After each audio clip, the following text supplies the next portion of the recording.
The movie begins with a quiet night at home, where a man named Mo tries to calm his infant daughter Maggie. His wife, Risa, jokes that Maggie is too young to understand bedtime stories, but Mo still opens a book and begins to read. As he speaks the words aloud, something strange tugs at the air around him, as if the story itself is trying to escape. Moments later, a real Red Hood from Little Red Riding Hood materializes outside their home. Mo doesn't realize it yet, but this is the first sign of a dangerous gift he possesses. Years later, Mo and Maggie, now 12, travel across Europe visiting old bookshops. Maggie wonders why her father avoids modern shops, but Mo simply says he prefers old books because he's a bookbinder. What Maggie doesn't know is that Mo has secretly spent years searching for a single lost book inside one dusty shop. Mo finally finds it, Inkheart. The moment he lays eyes on it, his face freezes with a mixture of fear and hope. Just as Mo opens the book, Maggie spots a strange creature outside, a marten she later learns belongs to a fire juggler named Dustfinger. Before she can make sense of it, Dustfinger himself appears behind her, claiming he knows her and calling Mo by a forbidden name, Silver Tongue. Mo panics. He tries to quietly escape with Maggie,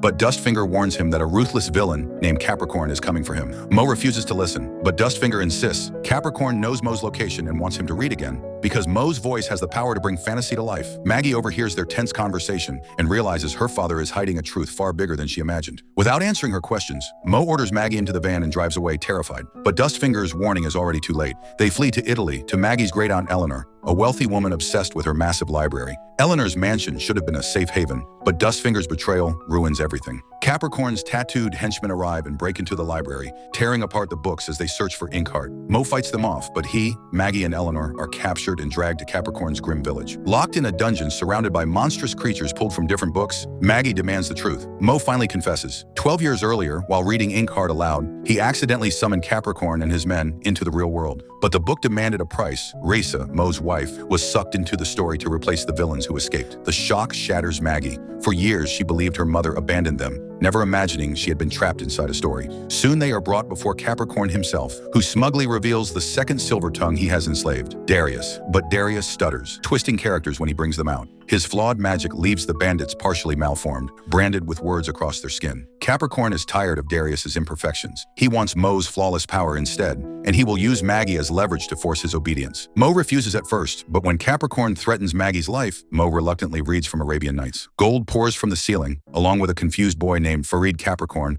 orders Mo back to the dungeon, satisfied with the demonstration. Meanwhile, Dustfinger, finally realizing Capricorn will never help him return to his own story, sneaks away to treat his burns, only to discover a silent maid who is far more familiar than she appears. The maid is Risa, pulled from Inkheart by Darius years ago, but without her voice. Dustfinger then risks everything to steal keys from Mo's group, unlocking their cell and helping them escape during a storm conjured from another book. But during the chaos, Risa falls into a hidden basement. She reaches out desperately to her family only to be ignored as they run past, unaware she is mere inches away. With no other choice, Mo and Maggie flee to find the book's author, Fenolio. Dustfinger refuses at first, terrified of hearing how his own story ends, but Maggie is beginning to see the truth behind him. He's lonely, desperate, and afraid of the fate written for him. And she's right. Fenolio reveals Dustfinger dies, trying to protect his marten. The fire juggler is crushed, but he hides the pain beneath stubborn anger. Fenolio gives them the original manuscript of Inkheart, believing with Mo's abilities they can rewrite destiny itself. But Dustfinger reveals one more devastating truth. Risa is alive in Capricorn's village. Furious that Dustfinger kept the secret,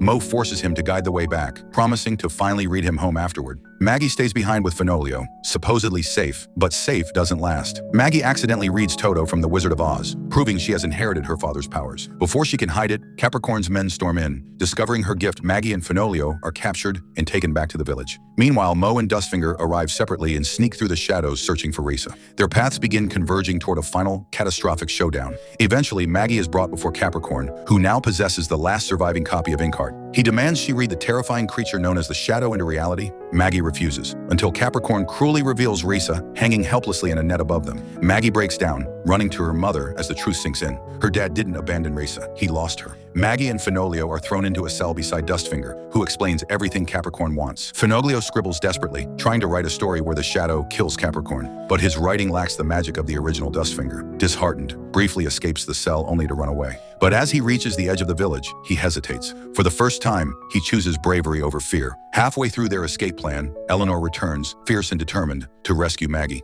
she teams up with Darius, who still believes he can be useful despite his stutter. Meanwhile, Dustfinger finds Mo and Farid and confesses Capricorn's plan. Maggie will be forced to read the shadow into the world. Horrified, Mo decides they must burn the entire village as a distraction. Dustfinger and Farid use their fire skills together for the first time. Inside the dungeon, Finoglio's writer's block grows worse. Maggie encourages him, saying she wants to be a writer too someday. The old man softens until Mortola drags Maggie away to perform the ritual. Finoglio hides Toto beneath his coat and follows silently, praying his unfinished words will somehow matter. Outside, the ceremony begins. Maggie is forced to read, her voice trembling as thick smoke coils from the book's pages. The shadow rises, a monstrous shape born from soot and nightmares. Capricorn exults in triumph, ordering the monster to devour Risa and Finoglio first. Just then, Toto escapes, carrying Finoglio's secret page toward Maggie.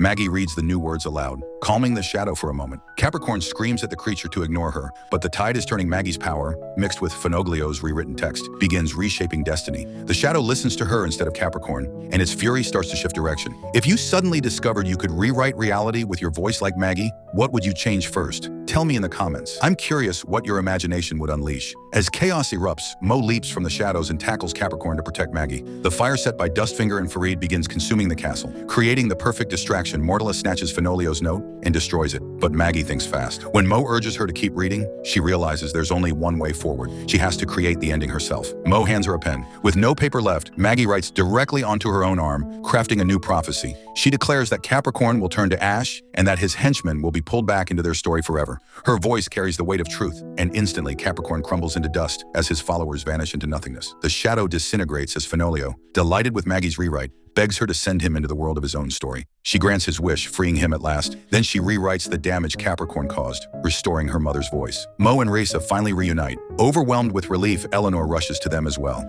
reunited with her books and her family. Dustfinger watches from afar, heartbroken to realize he missed his chance. But Farid steals the last copy of Inkheart before anyone notices and hands it to Dustfinger. He tells him he can still return home, that he deserves his ending, not the tragic one written for him. Dustfinger is moved more deeply than he shows. Mo catches up to them, and Dustfinger hands over the book. With solemn resolve, Mo keeps his promise. He reads Dustfinger back into his world, allowing him to reunite with his wife and child. For the first time, Dustfinger is free from fear, finally living the ending he always hoped for. Farid chooses to stay behind. He wants to keep the Martin, changing Dustfinger's original fate so the fire juggler will never die protecting it. Maggie smiles at him warmly, telling Mo it was her mother's idea to let the boy stay. With their family whole again, they begin walking away from the burning ruins, finally stepping toward a peaceful life far away. Dustfinger embraces his family in his restored world. Mo reflects on the long journey, how a simple bedtime story once shattered his life, and how Maggie's newfound gift mended it. Though the dangers of silver-tongue magic still linger, they walk forward together, stronger than ever. And that's the story of Inkheart, a world where imagination becomes reality. If you enjoyed this recap, make sure to like, subscribe, and drop a comment telling us which magical movie you want next. Your support helps great animation recaps bring more stories to life. See you in the next adventure.